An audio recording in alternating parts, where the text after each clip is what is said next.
Probablemente lo vieron en la película Hombre en Llamas, esta película que sí está hecha tras la detención de este famoso secuestrador, Daniel Arizmendi, y su hermano Daniel Arizmendi, también conocidos y nombrados por los medios de comunicación como los mochaorejas. Estos secuestradores que pusieron de moda y se dedicaron a, con tijeras de pollo, cortar las orejas de sus víctimas y mandárselas a las familias. Hoy vamos a escuchar este testimonio de quien acompañó a Daniel en las mutilaciones, quien acompañó a Daniel en esos secuestros, y como lo vieron en la película de Hombre en Llamas, quien era el DJ de estos famosos antros que muchas veces Daniel y Aurelio usaron para esconder a sus víctimas. Estamos en un día con viento, entonces esperemos que no pegue muy fuerte, pero en general los capítulos que estamos grabando hoy desde este penal de repente se cortan un poco porque el viento está, pero bueno, estamos en cárcel y estamos usando los espacios que tenemos y estamos haciendo lo que podemos. Correcto. Yo te agradezco mucho, Jesús, el que estés platicando con nosotros hoy. Y quiero hacer un disclosure a quienes nos siguen y a quienes nos están viendo, que es que tú haces esta entrevista porque hoy eres un hombre distinto. Hoy tienes reflexiones distintas y hoy buscas cosas distintas. Así es, ¿tú me has dicho tu nombre? Saskia, mira, perdón. Pues actualmente en el tiempo de vida que llevo muchas reflexiones porque el tiempo de estar en la cárcel, cuando no te drogas, cuando dejas de ser ese parásito que te lleva a hacer cosas que no son, te das cuenta que la vida es de diferente manera, cambia sus aspectos, sus colores, su forma de ver las cosas. Entonces, aquí tienes mucho tiempo para poder pensar, meditar y entender realmente lo que tú eres. Claro. Eso es lo que me ha llevado a entender lo que hice, lo que soy y lo que seré. Me encanta esa reflexión y te la agradezco. Y quiero que lleguemos a la conversación que es tu vida de hoy. Pero para entender tu vida de hoy hay que entender la vida de antes. Efectivamente. Acabas de decir algo que es muy importante. Lo que fui, ¿no? O sea, lo que hice que me trajo aquí. ¿Qué fue lo que te trajo a ti a la cárcel? Mira, yo personalmente, como todo joven, porque empezó cuando yo era joven, tenía 21 años. Chiquito. Sí, estaba chico, a mí me gustaba lo que es el medio de comunicación, la música. Practicaba ser DJ en diferentes... Perdón. No, adelante. En diferentes discotecas de la Ciudad de México, en Satélite, El Toreo. Entonces yo me desenvolvía en ese mundo. Por lo tanto, en ese mundo conoces muchísima gente. Y pues mi vida era esa, ¿no? Vivía ese tipo de vida hasta que una persona me recomendó al señor Daniel para fabricar una discoteca. Daniel Arizmendi, alias El Mochaorejas. Efectivamente. Entonces con él empezó su proyecto pensando que pues iba a ser un negocio, ¿no? Pensando que iba a plantar mis sueños, porque también yo tenía un sueño de llegar a tener un lugar exclusivo en México, como pues se podría dar cualquier nombre, ¿no? Y ese era mi sueño, yo empecé con ese sueño, pero ahí en esa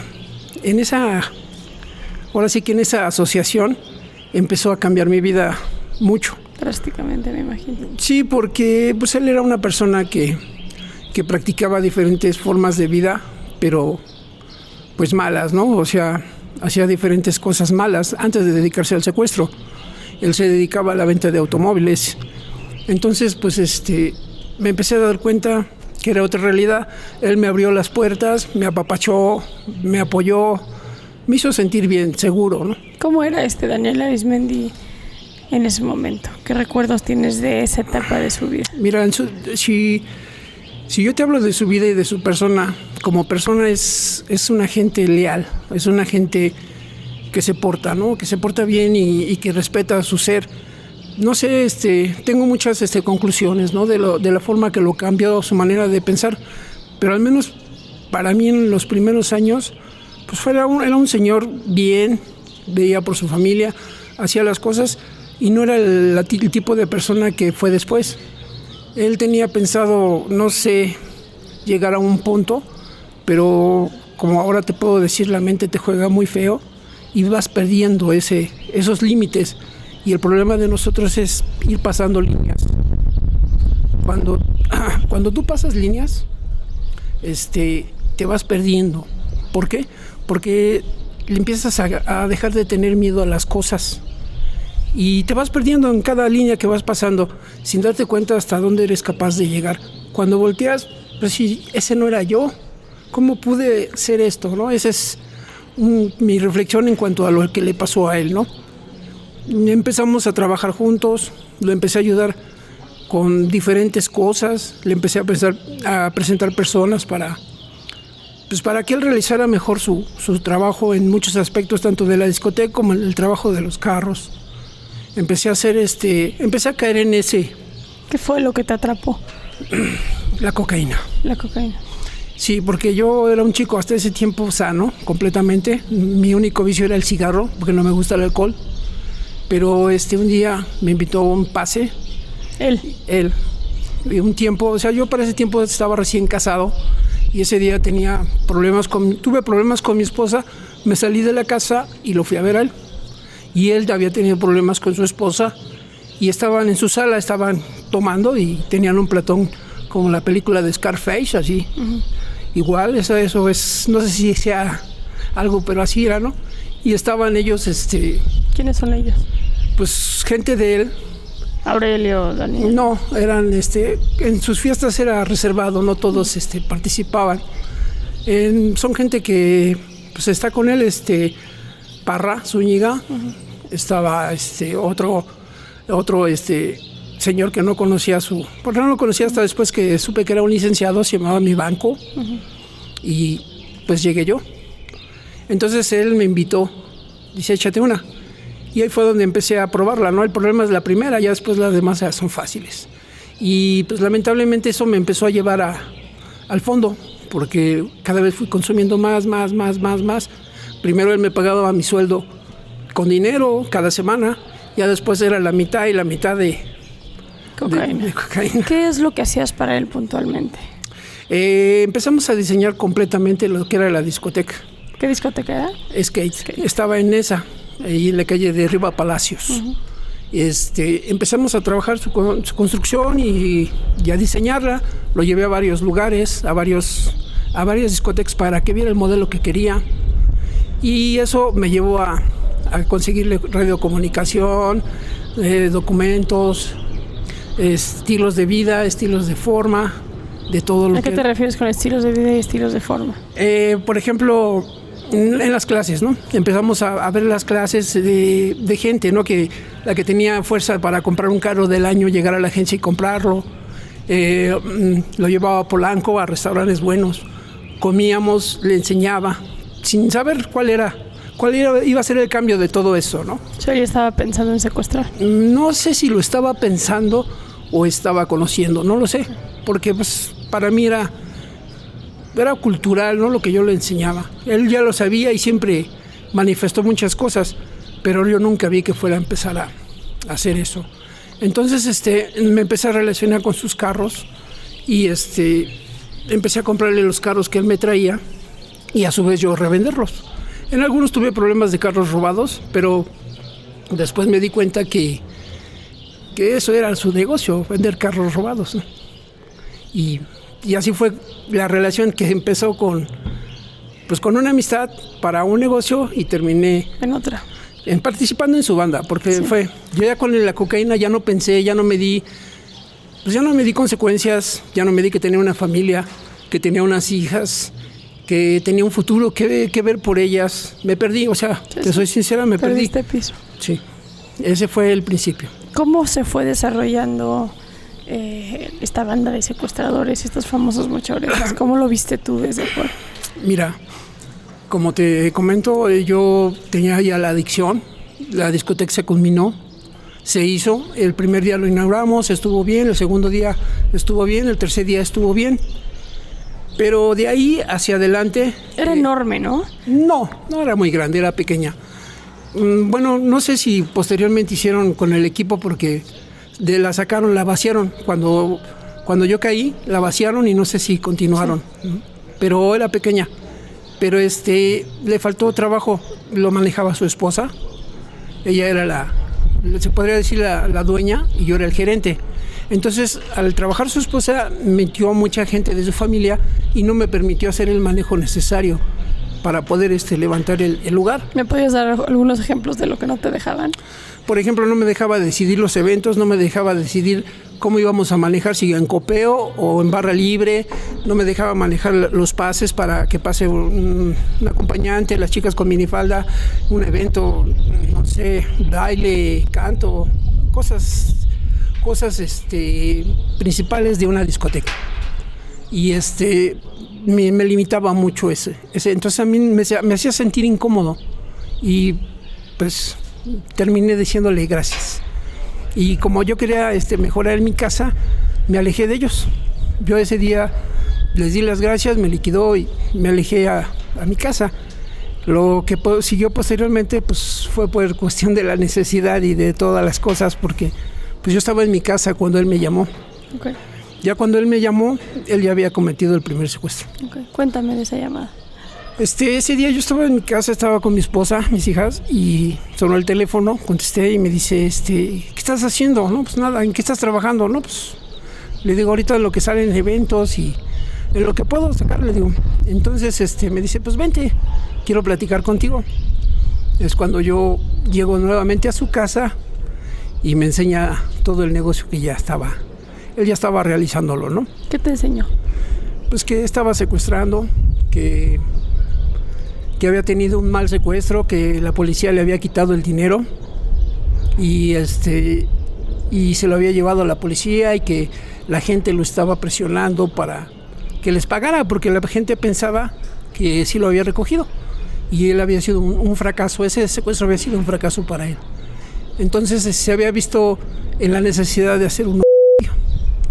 Entonces así fue como me lo planteó. ¿Mató a la víctima? Sí, por coraje. Él era una persona que cuando se enojaba o perdía, no sabía aceptar la pérdida. Entonces terminaba con la situación. Era así de tajante, en esa situación era tajante. Entonces me explica el negocio y me dice, mira, este negocio se trata de esto, vas a ganar tanto, vas a hacer esto y si nos llega a agarrar la tira, te van a aventar 40 años y por la lesión que pienso hacer te va a ir peor. Tú sabes si lo haces o no lo haces. Le digo, pues déjame pensarlo, ¿no? ¿Te dijo la lesión refiriéndose a las orejas que iba a cortar? No me dijo la lesión hasta que no la vi. Me dijo por la lesión que voy a hacer, pero no me dijo ¿qué? Más. Hasta el día que se ejecutó el asunto. Entonces, yo regresé a mi casa, lo medité y pues ahora sí que con la adicción, yo ya le había dado la torre a mi cuenta de banco, a mis carros, a mi moto, ya le había dado en la cuenta todo, ¿no? Ya estaba en una situación, pues no precaria, pero ya difícil. Y pues yo conocí a varias personas, me contacté con mi cuñado y me dijo, mira, necesito 500,000 pesos. Dice, y yo compro los trailers de la frontera y te vienes a trabajar para acá de chofer. Me dio las cantidades de ganar y ¿cómo ves? ¿Los tienes? Él sabía que yo pues era ahorrativo, mi esposa era ahorrativa. Le digo, pero ¿sabes qué? Que no tengo dinero. Le digo, pero déjame hacer un negocio y yo te los mando. Ese fue lo que pasó. ¿Eso fue lo que te inspiró, digamos, a...? No, eso pasó esa noche que lo estaba meditando. O sea, soy una persona que creo en Dios desde siempre y en el destino. Y esa noche que yo estaba meditando esa situación, llegó esa llamada de Los Ángeles precisamente, dándome esa oportunidad. Entonces para mí se me hizo fácil conectar una con otra. Y yo al otro día regresé presentándome a trabajar con él. Y es cuando yo empiezo a trabajar con él. Ya ese día yo ya llegué a trabajar con él directamente al secuestro. Okay. ¿Te acuerdas de quién fue la persona que mataron? ¿Quién fue esa primera víctima? Estás con un libro abierto de esa historia hasta donde yo llego aquí. De nombres, el señor... Que fue una de sus primeras víctimas. Sí, permíteme. Sí. Consecuencias de... De las drogas. Sí, es el señor... Él fue la primera víctima de este negocio del señor. Llegas y le dices, órale, sí, dices que él te había dicho y gracias por el libro abierto. Dices que él te había dicho que ibas a ejecutar ciertas cosas.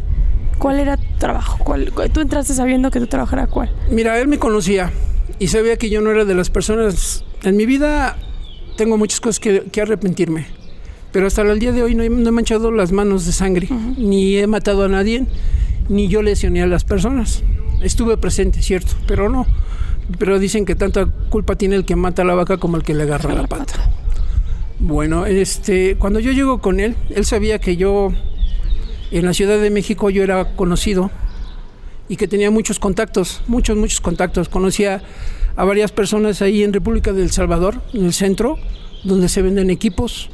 Entonces él sabía que yo tenía contactos en diferentes lados y me explicó la situación del fracaso de su primer secuestro y pues yo le hice algunas observaciones y le digo, no tienes comunicación, no tienes control en tu gente, no sabes dónde está la policía. Le empecé a marcar todo ese tipo de situaciones, la logística, para ser exactos. Y ese fue mi primer trabajo. Sabía él que yo no podía hacer otras cosas porque no me gustaba, ya se lo había dicho. Cuando él me propuso robar carros, yo le dije, mira, yo no me puedo bajar con un arma a robar un carro. Dice, no seas tonto, yo te voy a enseñar a que lo agarres parado. Y sí, en verdad, él cuando robaba un carro no necesitaba las llaves y nunca necesitó violencia para un robo. El que le gustaba, se lo llevaba. Entonces, yo le dije, para subirme a un carro, le digo, me pongo súper nervioso y no me gusta. Y sabía que yo no era ese tipo de personas. Entonces él me mantuvo en la línea de lo que era comunicación, cuidarlos a ellos. Cuando se hizo el tercer secuestro, a mí me dio una camioneta, yo la equipé, traía el equipo necesario para intervenir, sacar. Yo traía en aquellos años, dos radios con guarache, uno para el Estado de México y otro para el Distrito Federal. ¿Qué significa con guarache? Amplitud, okay. Amplitud modulada para tener las señales y frecuencias de la policía. Entonces, yo manejaba ese tipo de cosas. Y así fue como yo empecé a trabajar. Él tuvo problemas con su gente por el primer secuestro que no pagó y pues con varios tuvo que separarse. Entonces la banda se vio achicada y fue cuando se organiza por primera vez o por segunda vez, se podría decir, con nosotros. O sea, hace una banda oficial. Pues. Sí, ya mete otra vez gente y a mí me sube a su lado derecho para compartir todo. Ya es cuando me dice, mira, necesito que me cheques esto, que me hagas esto y aparte que me cuides a la gente. Porque el secuestrado que tengo es diabético. Y tú sabes de eso, yo soy diabético desde los 18 años y siempre me he informado de mi enfermedad. Entonces me dice, quiero que lo cuides. Le digo, ok. Por todo esto, pues él me prometía 300,000 pesos. Por todo el trabajo, el tiempo que se llevara, ¿no? Y así fue como me relacioné con el primer secuestro, que fue del señor... No miento, fue del señor un molinero. Él fue molinero. Sí, él es el que, con él empiezo a cuidarlo y a checarle su azúcar, porque era un señor grande, diabético, y yo me encargaba de su salud. O sea, no es que me quiera deslindar de algo, porque la participación es la participación, pero en el tiempo que yo estuve presente, en ese tiempo yo a la víctima la consideraba como un ser humano. Y en verdad te lo digo, el día que yo entré a esa casa donde lo tenía y me asomé por la ventanilla donde lo tenían, al alzar la cortina, él estaba sentado orando y sentí un escalofrío desde la punta del pelo hasta la punta del dedo chico, donde entendí que en ese momento pues, tendría que afrontar consecuencias. Y te lo digo actualmente porque es. Eso para mí sí es un significado, ¿no? Es como lo que te platicaba hace rato. Esto no lo esperaba, pero lo necesitaba. Claro. Y ya sabía que venía.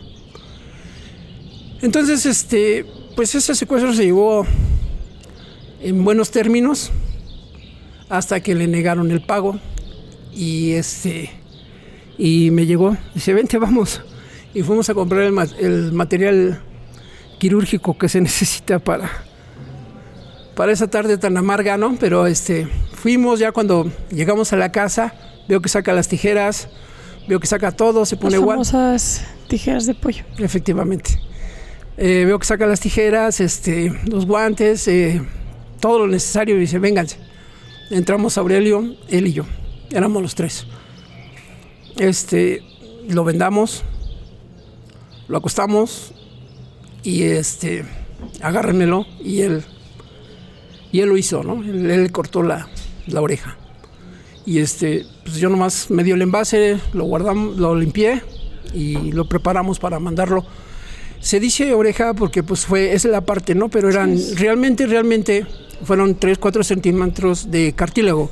Sí, no es la parte de arriba, ¿no? Sí, hacía como un corte en diagonal. Exactamente, sí, nunca fue la oreja completa. Sí. Bueno, al menos al tiempo que yo estuve. No, él me lo contó, él me dijo que en efecto que nada más cortaban como así. Sí, 3 cortes. Para que no se desangrara, ¿no? Sí, exactamente, porque eso fue un problema que cuando nos lo platicó, bueno, a mí cuando me lo platicó yo se lo dije, oye, no tenemos alguien que cheque, que no lo vayamos a lastimar, porque mal que bien esto es un negocio y no te preocupes, yo ya tengo todo medido y que, ok, sí, cuando vi que lo hizo, con la facilidad que lo cauterizó, bueno, dije, bueno, por ese lado está bien, ¿no? Entonces, pues así fue como... ¿No los anestesiaban? No, mira, en la experiencia que ahora llevo, cuando tú, tienes un enfrentamiento, sea con armas, sea con lo que sea, en el momento se genera una adrenalina en el cuerpo. En ese momento tu cuerpo queda dormido. Sedado. Dormido. Entonces él aprovechaba eso. Simplemente, en verdad te pido lo entiendas, ¿no? Sí, porque esta es la realidad. En verdad, cuando empieza la motivación de lo que es el vendar a la persona, el que tú sabes que estás secuestrado, estás a disposición de una persona como nosotros, no sabes lo que te va a pasar. Tu mente, lo primero que piensa es la muerte. Es lo primero que piensa. Y al estar pensando ese tipo de situaciones, tu cuerpo genera esa adrenalina que te digo. Entonces quedas prácticamente inmune. Entonces él aprovechaba ese momento con la persona, con el sometimiento de esa persona y hacerlo. Entonces, pues tal vez ya cuando pasaba y se daba cuenta, pues el dolor venía. Pero en el momento está comprobado que no es no se siente al momento. Al momento, pero después... Después sí, es obvio, es obvio. Ya cuando bajas la adrenalina y cuando baja todo, sientes el dolor. ¿Tú estuviste presente en las negociaciones de Daniel cuando él negociaba o ahí no tanto? Sí, algunas veces sí estuve. Las primeras veces cuando se negociaban, pues él, te digo que la camioneta de comunicaciones yo la traía. Entonces ahí supe de las comunicaciones y de lo que hablaba. Pero cuando yo entro al cuidado, yo me deslindo de todo eso. Uh-huh. ¿Por qué? Porque no puede estar en dos partes al mismo tiempo. Es que él negociaba en movimiento, ¿cierto? Se subía a las camionetas y se movía para que las diferentes antenas no detectaran la... Estamos hablando de 1991 al 92, 3 más o menos que yo estuve con él. 92, por ahí así. Yo nomás estuve en 2 secuestros. Y fui detenido. No había tanta tecnología como actualmente hay. Había torres, pero muy separadas, entonces era más difícil la localización, pero sí se podía. Entonces siempre el movimiento era bueno para eso. Y había veces que nos íbamos a Cuernavaca, Querétaro, Pachuca, Toluca, y todo se hacía en esa manera. O sea, con la camioneta andando no había rumbo. ¿Cuánto duraban más o menos los cautiverios? Mira, cuando yo estuve con él y lo platicamos, porque te voy a platicar una historia y una historia real de todo esto, ¿no? Éramos un equipo técnico, ¿no? Lo compartíamos todo. El primer secuestro en el que yo participé, el del señor del molinero, ya entré a participar directamente. En el segundo fue hecho con las patas. Pero cuando se terminó el del molinero, quedamos que todo iba a ser más técnico, que todo iba a ser bien. ¿Por qué? Porque no era mi intención terminar en la cárcel, ¿no? Ni la de él, ni la de nadie en que andaba. Entonces, todo se planeaba hasta el mínimo detalle. Todo se platicaba, todo se veía. Es como tu equipo actualmente, ¿no? Hasta el último detalle lo teníamos fijado. Por eso es que se podría decir que el primero salió, o el segundo para él, salió bien. No, el tercero para él es el del molinero. El segundo es el que salió muy mal. El segundo es el que salió mal y el primero... Fue el que ejecutó. No sé, no, en el segundo se lo mataron. Y el primero que hicieron, ese sí, ahí sí yo no estuve. Tú no tuviste nada que ver. En nada, absolutamente. Yo estaba en mi casa. Entonces, ¿Cómo escogía a sus víctimas?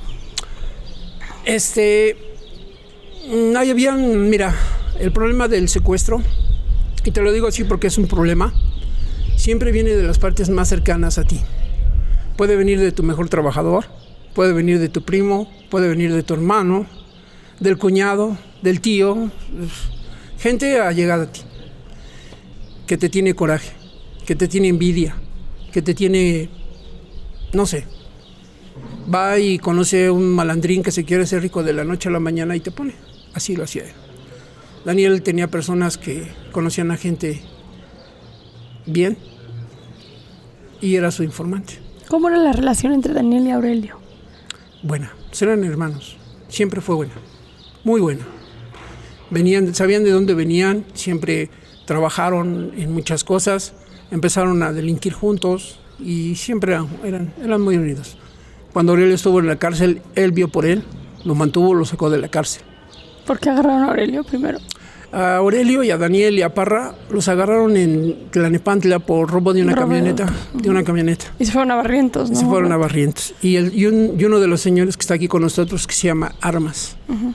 Ellos 4 fueron a dar a Barrientos. Te digo porque Parra pues era mi cuñado. Entonces, ¿Tú estabas casada con su hermana? Al revés. Él estaba casado con mi hermana. Okay. Entonces, ¿Lo conoció por ti, tu hermana? No, mi hermana, bueno, es que él ya es otra historia muy lejana. A Daniel lo conoció Parra, okay, porque él era taxista. Y en uno de los, cuando ellos empezaban, pues no tenían ni carro para transportar. Y lo pararon, hicieron negocio de él para trabajar todo el día y le iban a pagar el día.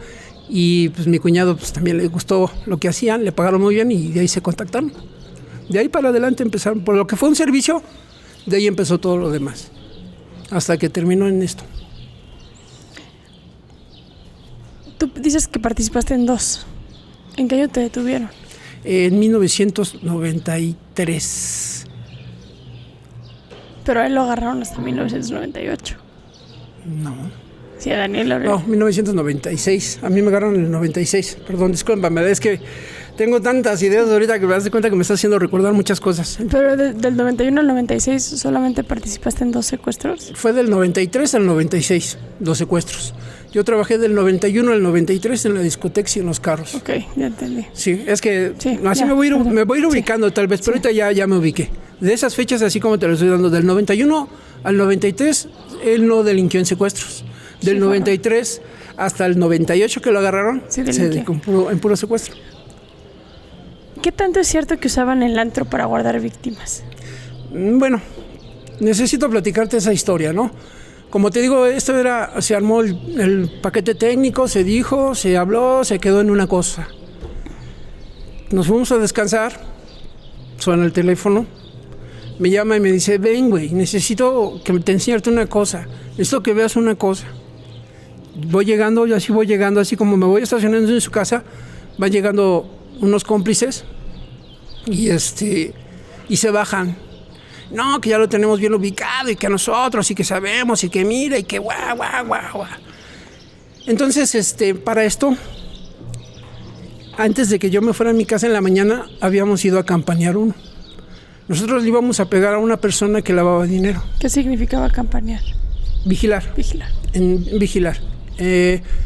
Nosotros... Aprenderse las rutas para después levantar. O sea, cuando te digo que platicamos en el técnico y él ponía las víctimas que íbamos a levantar, nos asegurábamos que tuviera el capital. ¿Sí me entiendes? Porque sí, hay muchas personas para secuestrar, pero no todas tienen el capital para poder moverlo. Hay muchas personas que son ricas, pero por sus propiedades y por deudas del banco, que aparentemente eso hace ver, pero no lo es. Entonces, un punto muy claro era ese, ver que la Victa tuviera el capital para que el negocio no pasara, hace rato me preguntas cuánto tiempo, no pasara de 15 días. Ese era nuestro límite. Después de 15 días sabíamos que la policía iba a intervenir y guau.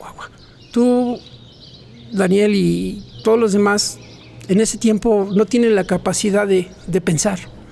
Entonces era el tiempo límite que le habíamos puesto a la situación. Nosotros nos habían puesto una persona que tenía mueblerías, pero lavaba dinero. Entonces, cada cierto tiempo llegaba a una de ellas una cantidad de dinero enorme. En efectivo. En efectivo, pero no era por la ganancia de las mueblerías, ¿sí me entiendes? Y ya lo teníamos. El señor traía un Cutlass en aquellos años, los pocos Mercedes que en aquellos años empezaban a rodar, blindados. Te digo porque yo estuve en esa situación, yo estuve presente. Yo traía la camioneta de comunicación, yo seguía, todo. ¿Te informaste?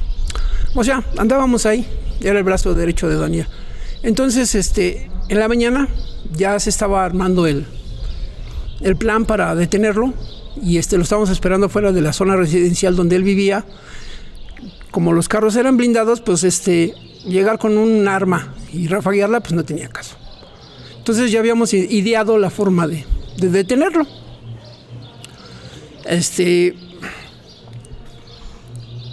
Llegamos a la hora, nos pusimos en los lugares que nos tocaban y yo y Daniel estábamos checando el dato. Sale de su residencia, lo empezamos a seguir, pero agarra una ruta que no estaba acostumbrada. Sale, lo seguimos y llega a la casa de su amante. La recoge. Daniel me contó este caso. Sale con sus maletas, las echa a la cajuela del Cutlass y se va al aeropuerto. Era Daniel y yo. Si te la comentó y le preguntas por Chucho, él te lo va a decir. No te estoy mintiendo. Llegamos al aeropuerto, se mete, me dice, ve a ver a dónde va.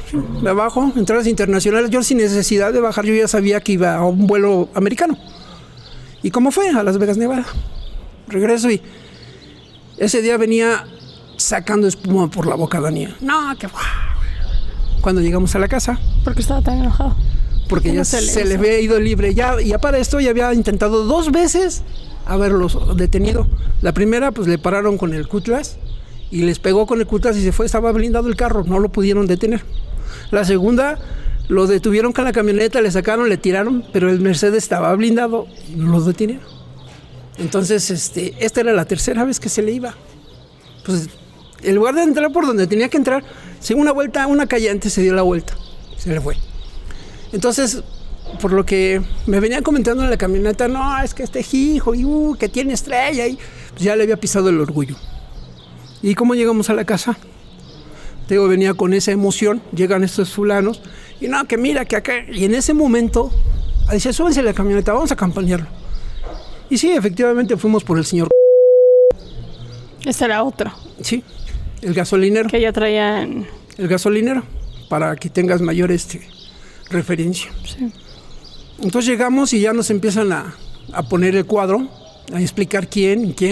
Para ese momento él llega en un Mustang rojo, se baja y no, pues ese es él, tiene 2 gasolineras, unos lavados de auto y trae 2, 3 carros, trae un Cavalier y que trae esto. Y yo nomás escuchando, yo estaba en el volante, yo estaba manejando. Entonces nos regresamos a la casa y veo que en el transcurso de la casa empieza a llamar gente. Pero yo no le dije nada, pues yo sabía que venía de malas. No, que mañana, que son... Y a todos los citó a las 6 de la mañana. Esto fue un viernes, la fecha no la recuerdo, pero fue un viernes, porque el sábado en la mañana ya todos nos tenía ahí. Y llegó Aurelio, ya cuando ellos empezaron, pues yo ya me hacía para atrás y agarraba mi lugar que me iba a tocar. Entonces me dice, no, pues deja la camioneta, no se necesita tanto, nomás aquí con esto y tú te vas conmigo.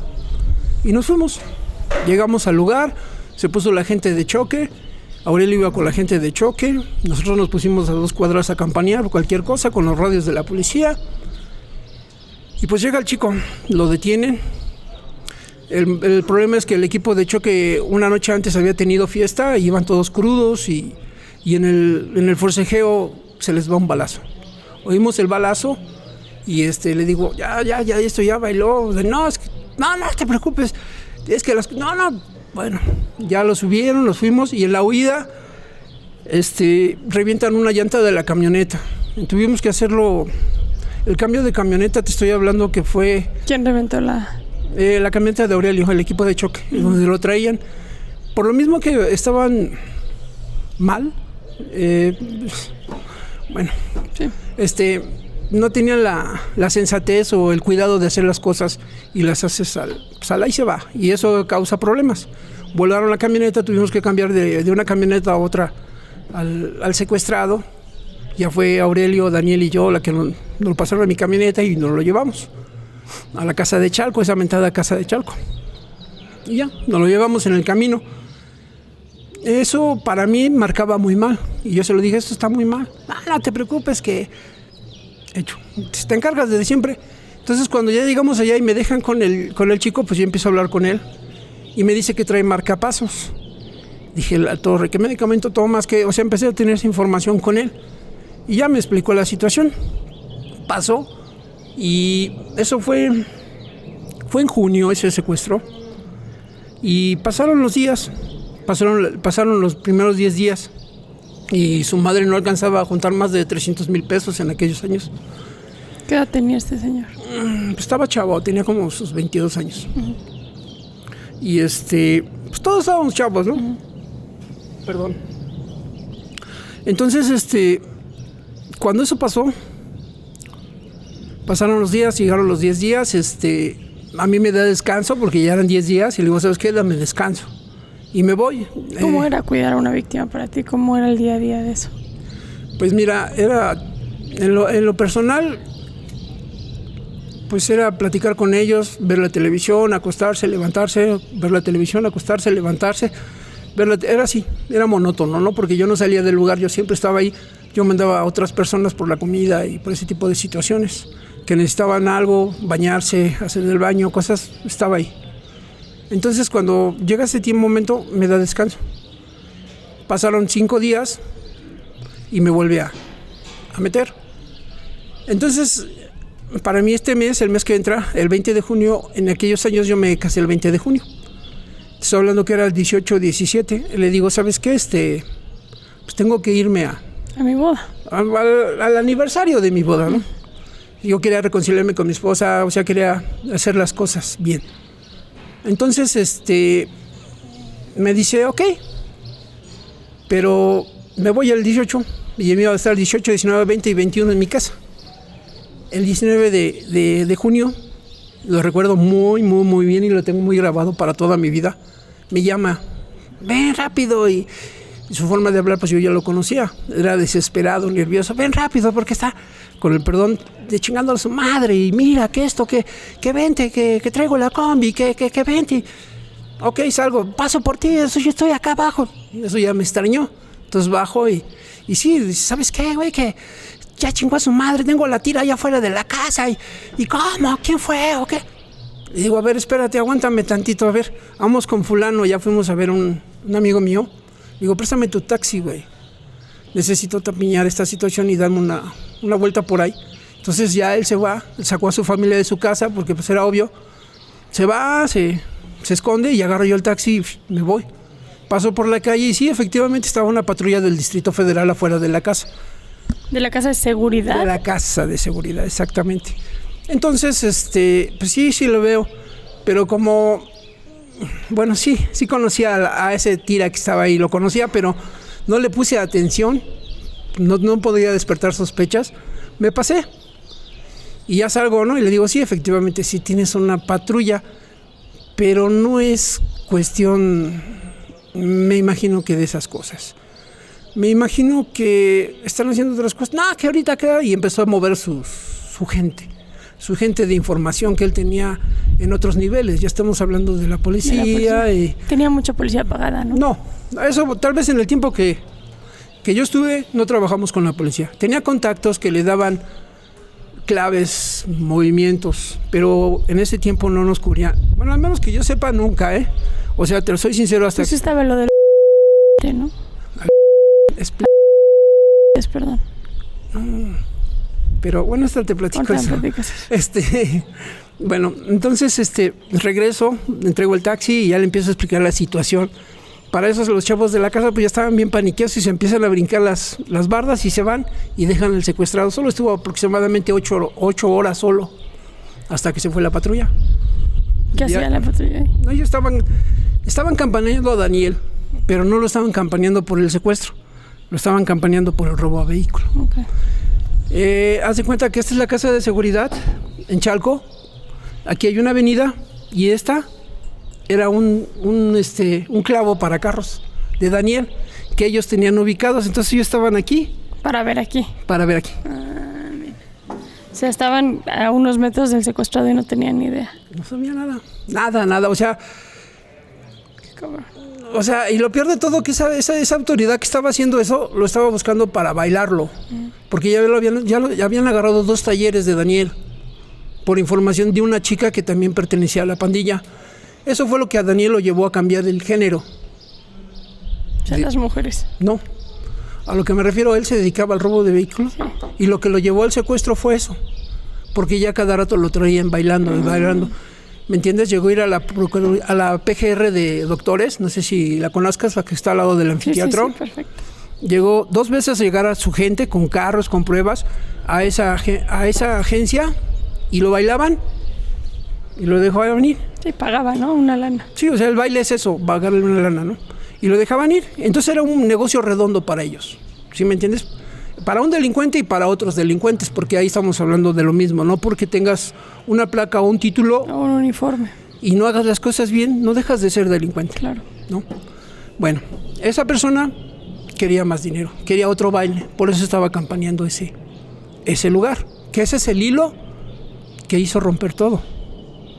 Porque no fue una investigación como se dice, como que se habló. No lo fue. Es un hilo que se rompió. Porque a ese oficial... El que estaba campaneando la casa. Quiero que, como lo vamos a hacer en 2 partes, esta versión que te estoy platicando está hablando del otro yo. Porque ahora somos 2 personas que vivimos en el mismo cuerpo. Pero ese yo que te está hablando ahorita, te está dando esta entrevista, te está hablando con el coraje que lo vas a tener. Si me quieres juzgar, júzgame, no, porque... Yo no juzgo. O la gente que me oiga en tu red, hágalo. Pero ese tiempo era joven, era otra persona, no pensaba las consecuencias, no hacía las consecuencias de esa manera, ¿no? Pero a ese policía, en el último baile, yo escuché que había que matarlo. ¿Por qué? Porque ya tenía toda esa información. Y cuando tuvo la oportunidad, no lo hizo. Ese es uno de sus primeros errores de Daniel. Y si te platico esto, porque esa es la realidad, esa es la verdad de lo que se vive. O sea, porque sí, uno es delincuente, es cierto. Y yo pasé de gente honesta a ser un delincuente. Pero fue por causa de muchas cosas de este tipo. Muchas causas que te lastima el corazón cuando tú eres una gente inocente y trabajas y luchas. Y Hacienda, el sueldo, muchas cosas te lleva a otra cosa. Cuando tu familia se enferma o necesita, te ves obligado a hacer muchas cosas. Y no lo digo por justificarme. Es un punto que te doy por lo que es. Claro. Entonces, es tu historia. Sí, entonces este día se va. Estuvimos ahí campaneando hasta las 9 de la noche, retomando el tema. Regresamos y le digo, ya se fueron. ¿Y ahora qué vamos a hacer? Pues, regresar a la casa. No se puede regresar porque ya la quemaron y mira que esto, que el otro y que... ¿Qué hacemos? Empezamos a buscar dónde meter al señor. Checamos casas, departamentos, lugares, no se podía. Me dice, en la discoteca, porque para ese tiempo la discoteca ya había quebrado, ya se había cerrado y ya era un lugar más. Le digo, pero es que a ti te conoce la gente de ahí, no hay problema, ahí está bien, pero es que no, dice, ahí está bien, tú te vas a encargar, tú entras y tú sales y el otra persona que trabaja ahí contigo y así, y listo, que era Gómez Vallejo y Víctor Alcalá. Víctor Alcalá era la persona que llevaba la comida y Gómez Vallejo estaba conmigo, porque ahí no había un lugar de retención, entonces lo teníamos acostado en el suelo. ¿En dónde? ¿Como en el área administrativa? No, arriba, era de 2 plantas. Ajá. Entonces, al frente estaba lo que era la oficina, pero tenía espejos de vidrio y en la noche se podía ver si encendía la luz hacia adentro. Entonces, en la pista de arriba lo metimos, le hicimos en el rincón, le hicimos una media cama y ahí lo teníamos. Entonces, no, que mira, bueno, dice, se quedó que en la discoteca, le digo, ¿y quién va a ir a sacarlo? Dice, no, pues vamos yo y tú. Digo, pues vamos. Y ya nos fuimos en el carro y lo sacamos de allá, lo metimos y es como el señor llega a la discoteca. Y es el único. No hubo más secuestrados. Esa discoteca no se usó para más gente más que para él. Y eso fue por la situación que te estoy platicando. No porque él no estaba preparado. Él era una persona que preparaba las cosas, las planeaba. Sí, pues salió de las manos esa ocasión. Entonces, llegamos y ya estuvimos ahí. El problema fue que en esa noche toda la banda estuvo ahí. Toda la banda estuvo ahí. Te estoy hablando de cerca de 12, 13 personas, incluyendo a Aurelio, a todos. Estaba pensando que iba a ir. Entonces, ellos hablaron. Ahí en el skate. Sí. Estaban, planeando y la víctima ya estaba escuchando. Yo estaba arriba y ellos estaban abajo. Entonces, ellos estaban hablando. Yo ya para ese momento yo ya estaba más sacado de la jugada porque a mí ahí me comprometía mucho esa situación porque yo había trabajado en ese lugar, la gente me conocía y pues me sentía más nervioso, ya no me sentía seguro. Entonces me hice a un lado y empezaron a hablar, sino que ya cuando se fueron todos y se quedaron como 5 personas, él y yo, iba saliendo, él ya se iba para su casa y nos fuimos caminando estas 2 calles de su casa y fuimos platicando y le digo, ¿qué onda? ¿Qué vas a hacer? No, pues voy a seguir la negociación. Pues ya, les digo, ¿sabes qué? Que ya, güey, ya, lo que te den, güey, ya, esto ya se salió de control.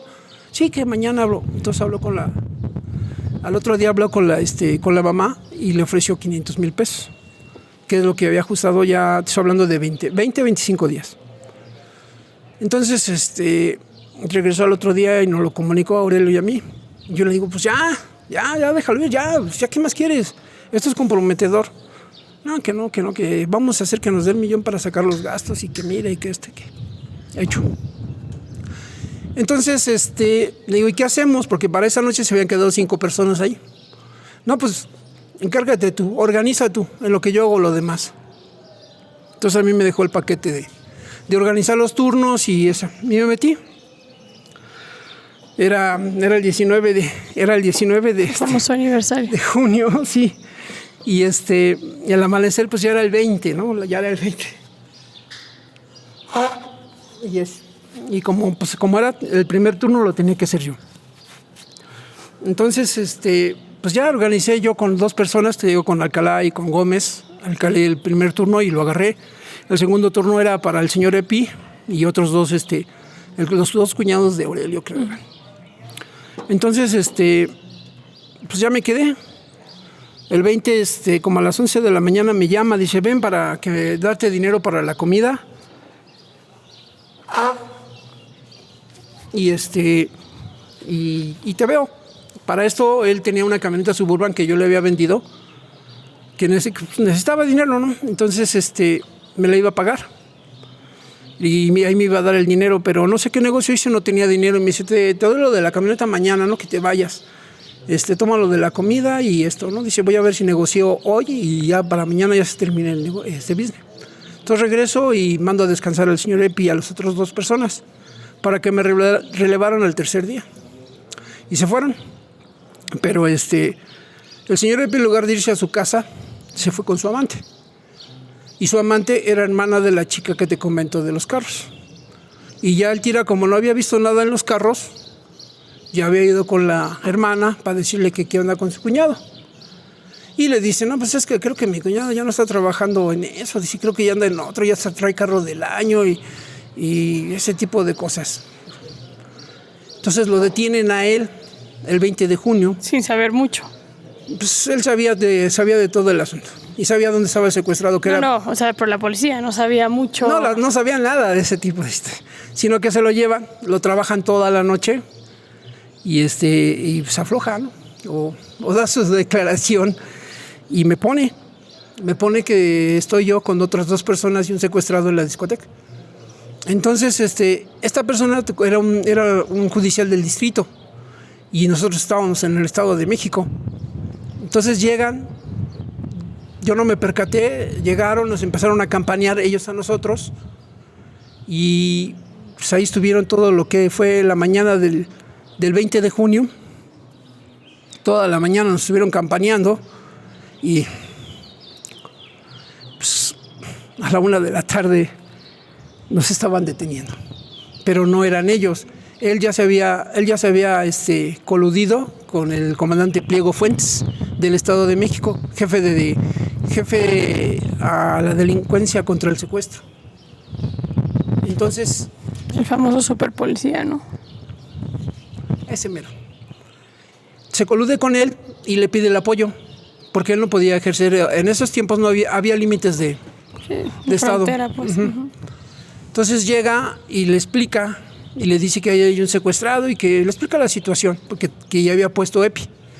Y entran a la 1:20, 1:30 entraron a la discoteca. Entonces pues ahí nos detienen. De la 1 a las 4 de la tarde que llegó el procurador del Estado de México, pues nos estuvieron chambeando. Tenían a su familia de Daniel cercada. Daniel había alcanzado a salir, ya andaba con la camioneta bailándolas, pero ya su familia estaba cercada, ya nos tenían a nosotros y pues ya estaba.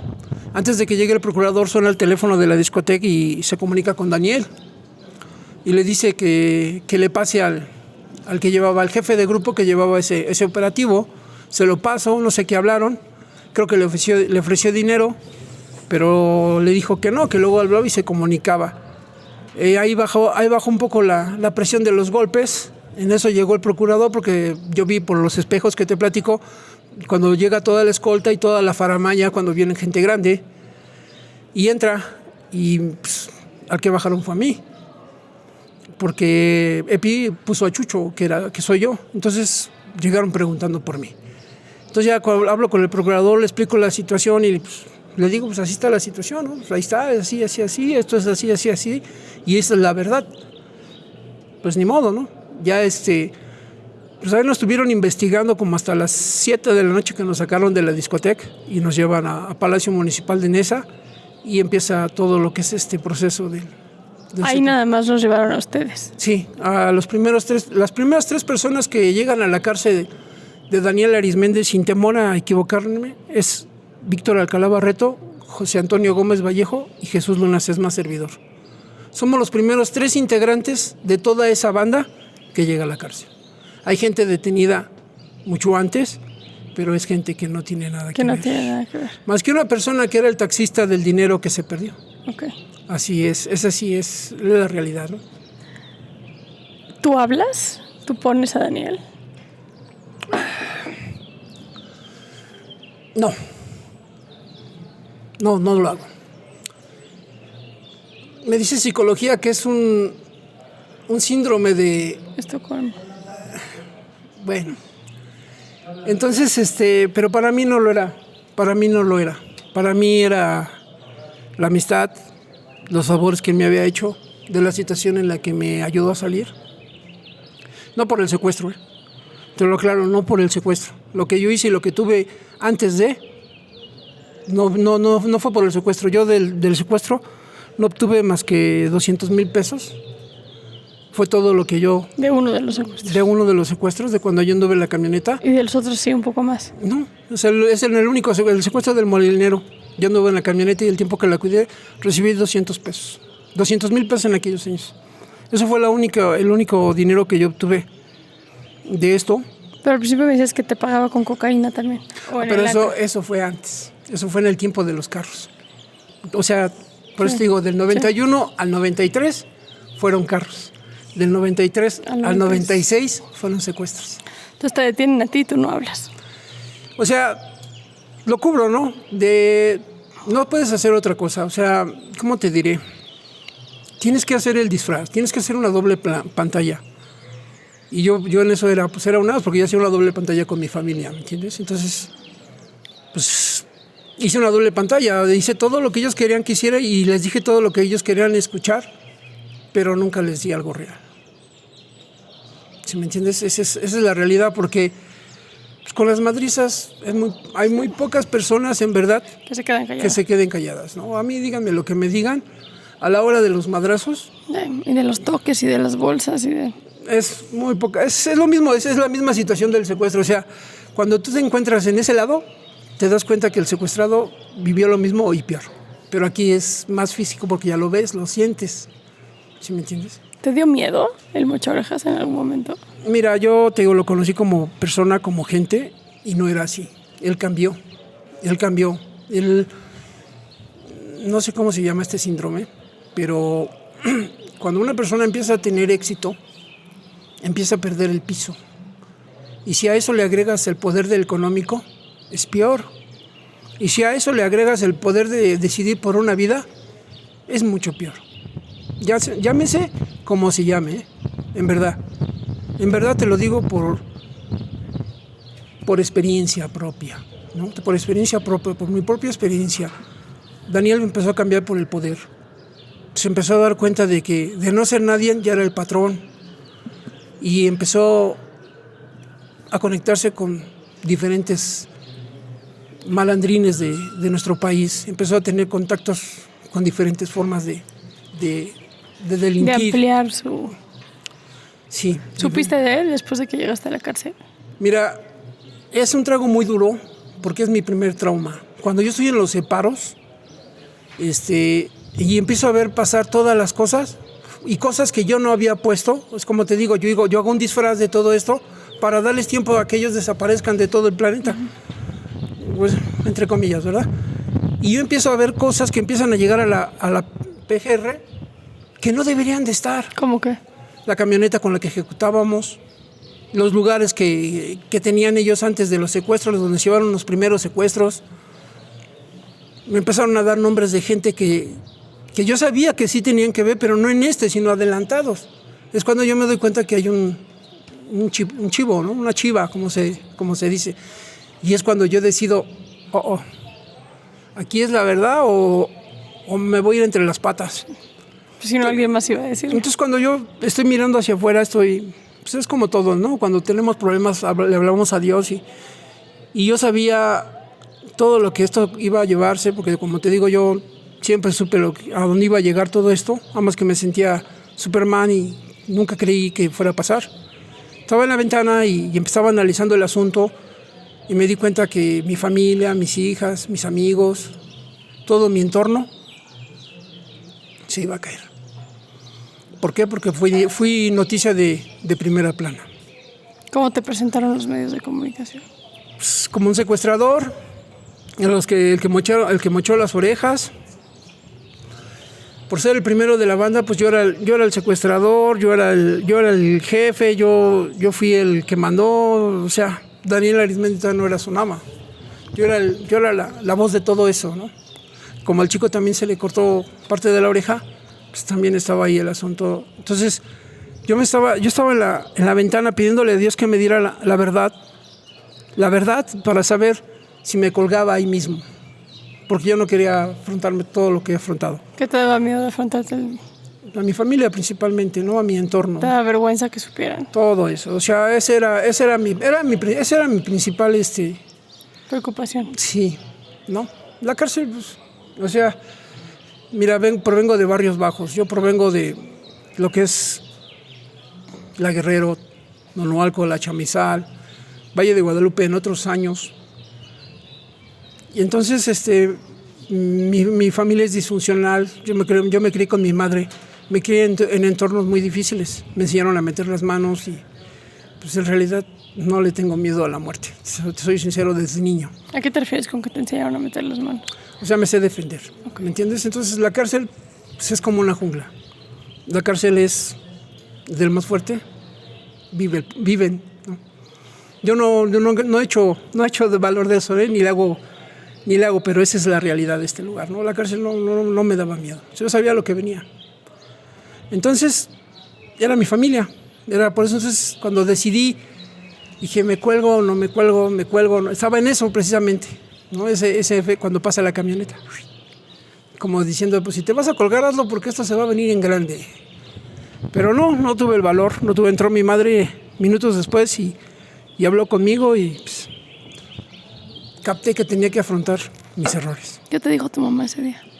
Pues imagínate, ¿qué le va a decir para una madre? ¿Qué le va a decir a su hijo que está a nivel nacional en todas las noticias y pues, que está por un problemón y que se está fumando así un cigarro con la parte acusadora, con la mamá de la parte acusadora sin saberlo? ¿Qué quieres que me diga? ¿No?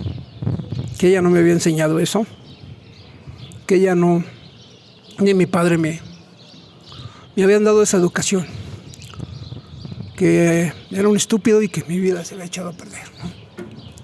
Esa fue lo que ella me dijo, ¿no? Y con estas palabras, que debería de tener los huevos suficientes y afrontar las cosas, ¿no? Y aquí me tienes. Afrontando la situación. ¿Supiste algo de Daniel o de Aurelia después? Yo llego a la cárcel, porque, como te digo, el problema era mi familia, mis hijas, y me enfoqué a eso. O sea, yo, cuando a mí me trasladan ya al juzgado, ya en el juzgado yo ya iba decidido a afrontar todo, a darme por confeso y a hacer lo que fuera necesario para intentar pagar lo que había hecho, si así se pagaba. Entonces yo llego al juzgado, acepto mi delito y se empieza el proceso, pero yo jamás, menos por mi parte, jamás le volví a marcar a Daniel, ni busqué a mi familia, ni mandé a nadie nada, ni recibí absolutamente un centavo para lo que vino después de que me detuvieron.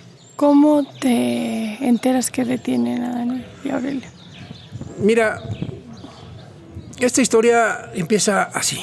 Cuando yo estoy en el juzgado, los primeros 3 meses, pues mi esposa y mi madre contrataron una licenciada y empezó a litigar y empezó a sacarles dinero. Y pues te digo, empecé a hacer introspección hacia mí y empecé a ver la situación. Entonces le digo, ¿saben qué? Que ya no paguen licenciados. Me voy con el de oficio y déjenlo así. Yo ya no voy a salir de todas formas. Entonces mi madre me dice, es que tienes que salir y que mira que esto. Parra todavía no lo detenían, no detenían a nadie. El segundo que fue detenido después de nosotros fue Parra. Fueron 2 meses después que nos detuvieron a nosotros.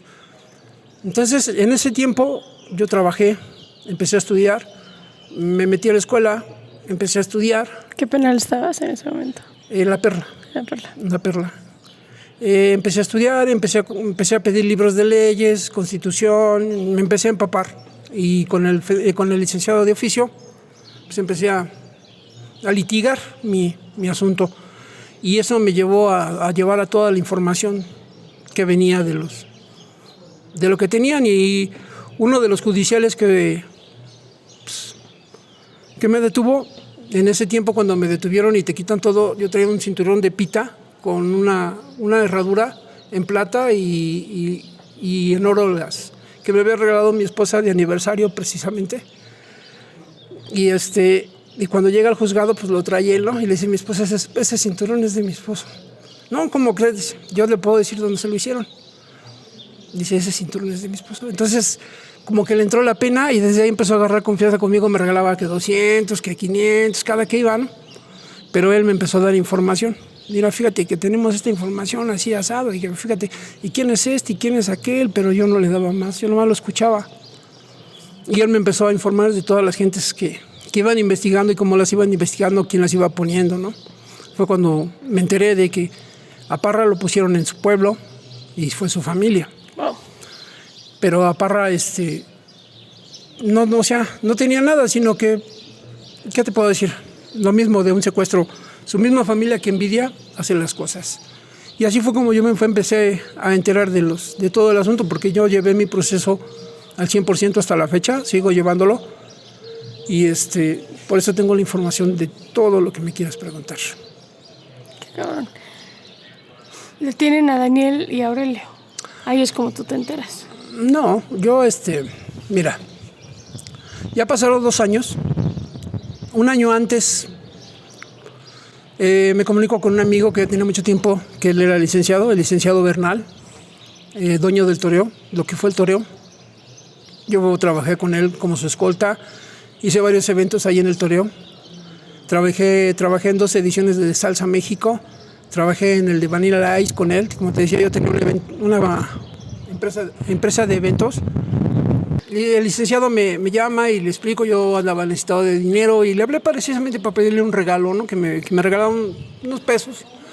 Y me dice, ¿cómo estás, güey? No, pues así. Me dice, mira, güey, te voy a regalar eso y te voy a regalar este consejo, güey. No lo tomes a mal, pero entiéndeme.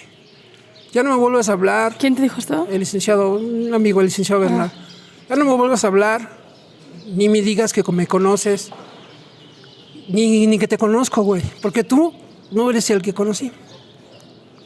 ¿Sí? Y te voy a dar un consejo, güey. Declárate por confeso y cierra. Y sí, me mandó el dinero y pues, medité lo que me dijo. Y pues sí, entendí por qué me lo dijo. ¿Por qué te lo dijo? Pues en primera, porque era una mancha para que fuera su amigo de él, ¿no? En segunda, es porque la bronca no reventaba todavía. Realmente no, yo no era la bronca. Y Daniel, de lo que te platico, fueron sus primeros pasos. 2 años después, se volvió el rey y el terror en México. De lo que yo te estoy platicando, fue cuando él era un bebé. Él apenas empezaba a aprender y a conocer. Cuando él lo detienen, ya era el rey. Sí. Ya era el rey. El famoso, el águila o el Cuauhtémoc. Ya era el rey. Que se hacía llamar en sus negociaciones. Entonces, esta persona, pues, es gente bien en México, es gente muy bien, muy bien. Porque eso es otra cosa que yo también he trabajado con gente muy bien, pero yo no soy traicionero. Así como no traicioné a Daniel, tampoco traicioné a muchas personas que si llegan a ver tu copa van a saber quién soy y saben quién soy. Pero nunca los toqué porque yo guardo respeto, soy de esa línea. Sea lo que sea, para bien o para mal.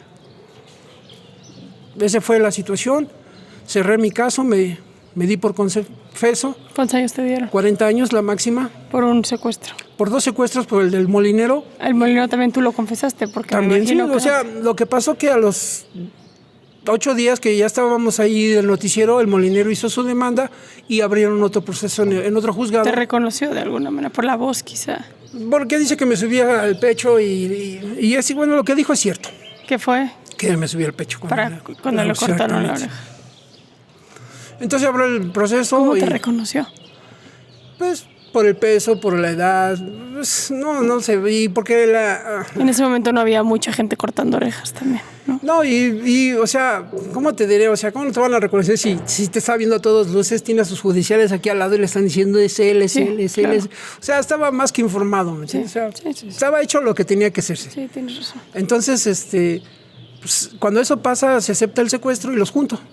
Y empezamos a hacer en el mismo proceso los dos casos. Y me sentencian a 80 años. Pero como en esos tiempos la Constitución no marcaba más que 40, Te dieron 40. Me dieron 40 años. ¿Cuánto llevas ahorita? 28 años. ¿Cómo es tu vida aquí en la cárcel? Platiquemos de eso. Es muy diferente. Pero antes de que te vayas al año, agarran a Daniel Arismendi. Ah, sí, es cierto, te había preguntado eso, perdón. Al año agarran a Daniel. Primero cae el Parra Zúñiga, Rociel Parra Loyos y Armas Ruiz.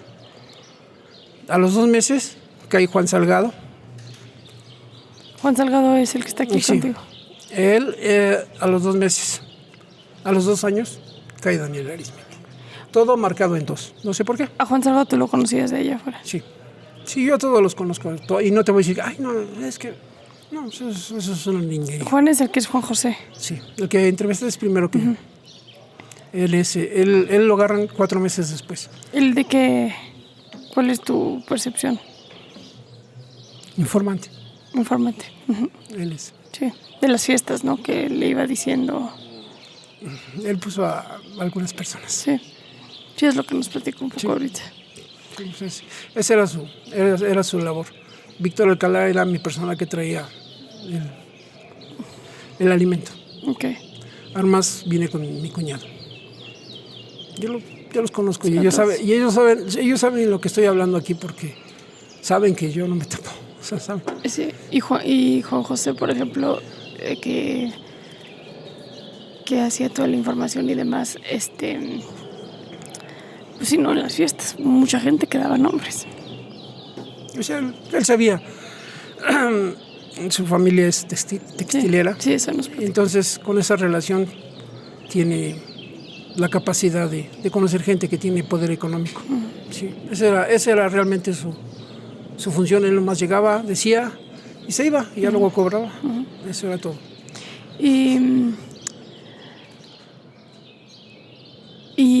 Ay, ¿qué algo más te quería preguntar? Ay, qué güey. Entonces empiezan a llegar, llega Daniel, pero no llega al mismo penal que tú. No. Él se va a un federal. Sí, él ya llega a un federal. Él ya llega a La Palma. Exactamente. ¿Cómo te enteras tú que agarran a Daniel y a Aurelio? Por la televisión. Como todo mundo. Sí, por la televisión.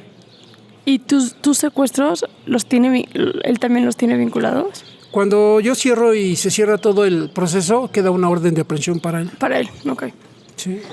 Porque él está confeso en todos sus secuestros. Sí. En todos. Sí. Sí, efectivamente, él cuando nos llaman cuando agarran a Daniel y se hace todo el boom,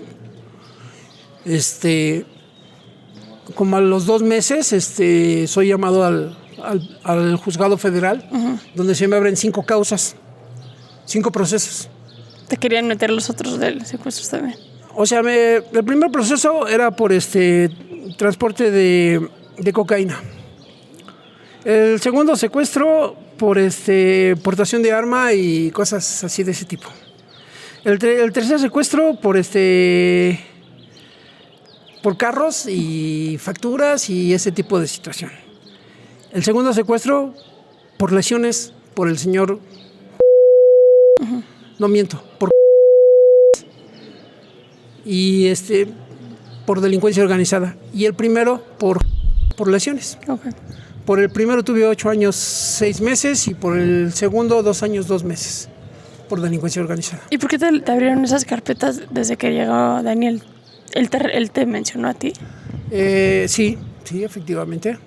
Cuando Daniel lo agarran, la primera audiencia que tuvimos, estuvimos como 19 coacusados y a cada uno de nosotros nos dio nuestra parte que nos tocaba. Él. Sí. ¿Qué opinas de que haya hecho eso?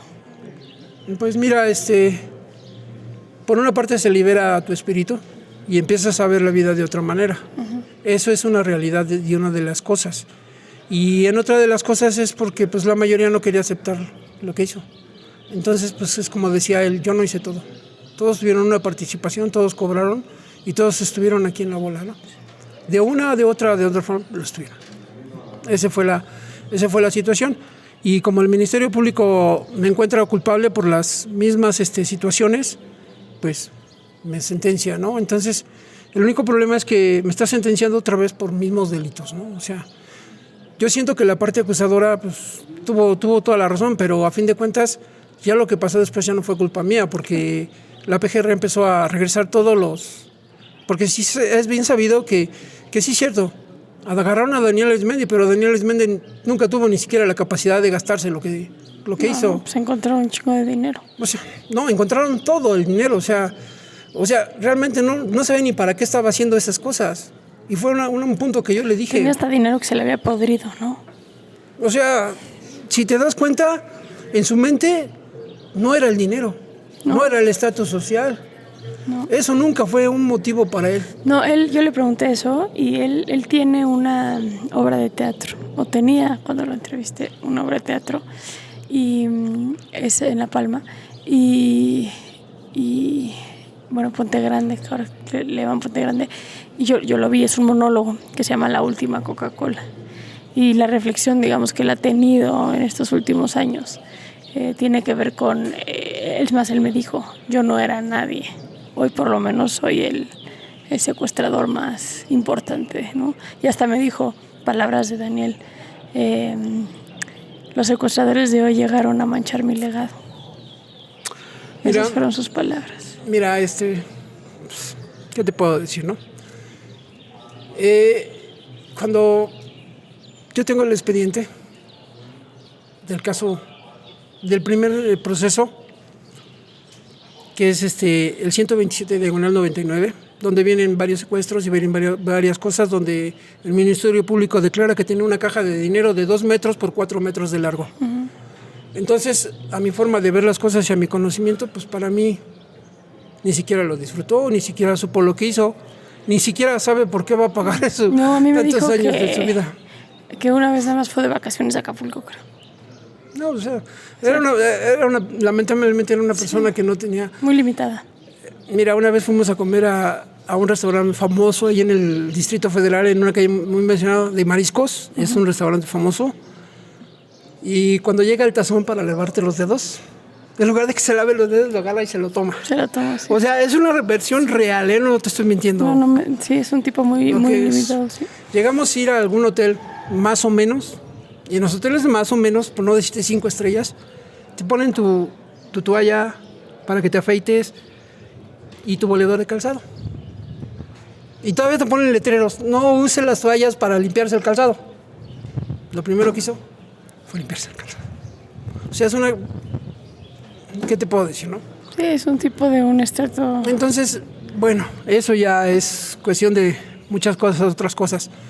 Entonces, a mí nunca me regaló nada. Desde el día que yo caí aquí ya nunca volví a tener contacto con él, nunca me envió... ¿Te enteraste que secuestraron a su hijo? Sí, todo. Sí. Pero es que era obvio, o sea, todo eso era obvio, todo. O sea, mira, yo he seguido trabajando aquí. Ahorita actualmente ya me dedico a otras cosas y estoy haciendo otras cosas. ¿Qué estás haciendo? ¿Qué te dedicas aquí adentro? ¿Cómo ha cambiado tu vida desde que...? Mira, ahorita estoy escribiendo. Yo me dedico a ser radiotécnico. Yo trabajo equipos. Aquí todo lo que son sus radios, sus teles, todo eso, a eso me dedico, ¿no? Okay. Estoy por terminar la preparatoria. He acabado mis estudios. Estoy escribiendo porque pretendo sacar un libro. ¿De qué es tu libro? De esas vivencias, de todas estas vivencias y de muchas más que conozco. Del sistema, del propio sistema penitenciario. Cosas que quiero que la gente se dé cuenta, ¿no?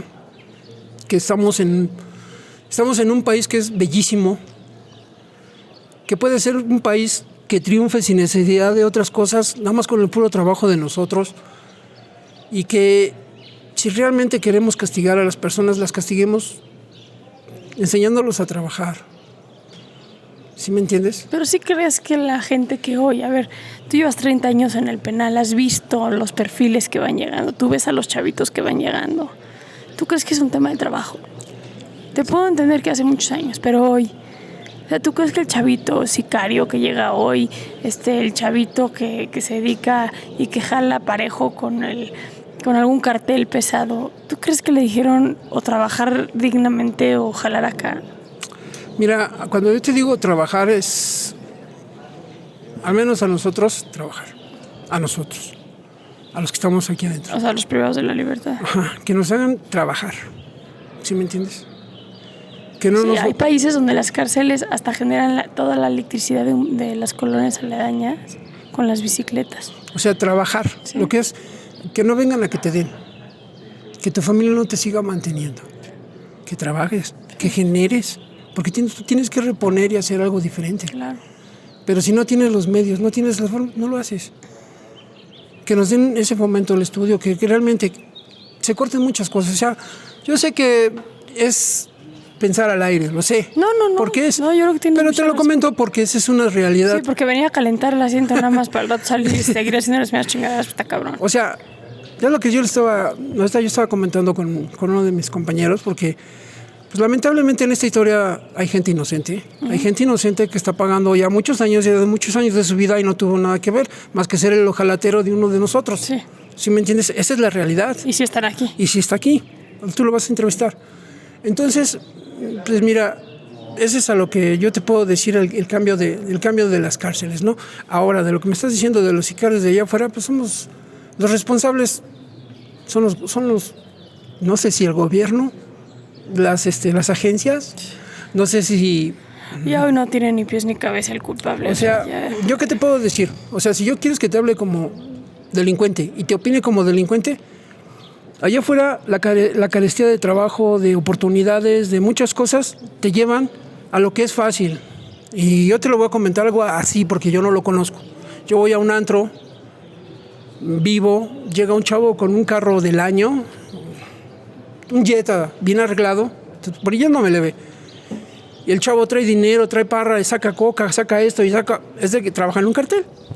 Y se encuentra el otro chavo que es pobre, que no tiene la visión de muchas cosas. Sí, que no tiene un taco en la mesa. Le abre la puerta y le dice, vente, pero si ese güey necesita matar a esta persona, te voy a dar 1 onza de piedra y 5,000 varos, ve y mátalo. Y si el chavo ya es adicto, lo hace. Claro. El primer problema que tienes que atacar aquí es la adicción.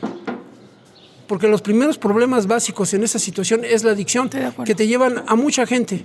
Aquí conozco, como tú dices, a muchos sicarios y a muchas personas. Y la mayoría de las personas que me han platicado sus historias, porque en la celda se platica de otra manera. Allá adentro se platica todo. Sí. Allá no hay, entre nosotros no hay tabús. ¿Cómo hiciste tu situación? No, pues así asado. Y cuando descuartizaste, ¿cómo le hiciste? No, pues andaba bien hasta la madre. Y hasta me di cuenta hasta que ya estaba lavando la ropa en mi casa. Entonces te das cuenta que todo es... Sí, está muy lastimado el tejido social. O sea, lamentablemente, ¿no? Y eso viene pues desde la familia, lamentablemente. Sí, la familia, la normalización de la violencia, las adicciones, como dices tú, creo que es un factor importantísimo. Las familias criminógenas que les enseñan a sus hijos. Ese es otro tema, ¿no? O sea, yo no te puedo decir, aquí el único culpable soy yo.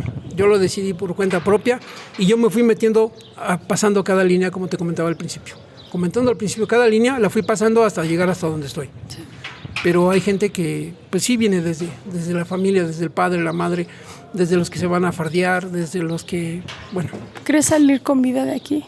Mira, es lo que le pido a Dios. Si Dios me da la oportunidad, porque ahorita lamentablemente ya no están todos los procesos, ya mi salud ya no está bien, tengo problemas cardíacos, las cosas se complican. Pero si Dios me permite dar la libertad, voy a salir a hacer cosas que trasciendan para bien. Okay. O sea, no voy a la violencia, no voy a esto, voy a dejar un pequeño legado. No sé, o sea, Dios sabrá cómo me guíe para hacer esto, ¿no? O sea, no tengo todavía el plan exacto, porque primero necesito salir, ¿no? 10 años, más o menos. No sé, o sea... O sea, ahí sí no te lo puedo decir por seguridad. Sí. ¿Por qué? Porque para mucha gente no es bueno que yo salga ya, ¿sí me entiendes? Pero es muy difícil, esto es muy difícil. Yo creo que ya pagué lo que hice, estoy luchando contra todas las cosas que se deben, porque quiero salir, tengo pues, mis hijas, mis nietos, quiero ir a verlos, a conocerlos, quiero ir a cerrarle los ojos a mi madre y pedirle perdón allá afuera. Ir a pedirle perdón a la tumba de mi padre. Y pues como te digo, a lo mejor Chucho sí muere, pero va a quedar su espíritu ahí andando, caminando, no sé, o sea, no sé cómo pase. Si Dios me da la oportunidad de que dejo un legado a través de esta historia y muchas historias más que te conozco, porque Daniela Arismendi es una parte de todo lo que afronta a nuestro país, pero hay muchos pequeños pancitos que se van haciendo en una máquina grandísima, ¿no? Y sí, yo sé que hay mucha gente que ha padecido, hay mucha gente que ha sufrido y que está sufriendo, hay mucha gente desaparecida actualmente que bueno, o sea, ¿qué te puedo decir? O sea, si no nos damos cuenta nosotros mismos a dónde vamos a llegar, como Colombia, como Centroamérica, con guerrilleros o... Muy probablemente. El ejército ya está en las calles. O sea, al tiempo que yo dejé la cárcel a como está ahorita... Sí, es otro México. Es otro México. Ya el ejército está en las calles. Y ya todo se está arreglando con balazos. O sea, ¿para dónde vamos? ¿Para un Centroamérica? Para allá vamos, definitivamente. Sí. A que cada quien traiga su pistola y se tenga que ver. O sea, ustedes tienen la palabra, ¿no? Ustedes conocen más que yo, están allá afuera, ¿no? Pues Chucho, gracias. Gracias por platicar conmigo, por abrirte tu historia, cuando la gustes. Confianza, y bueno, agradecerte el espacio. Gracias. Que estés muy bien. Igualmente, cuídate.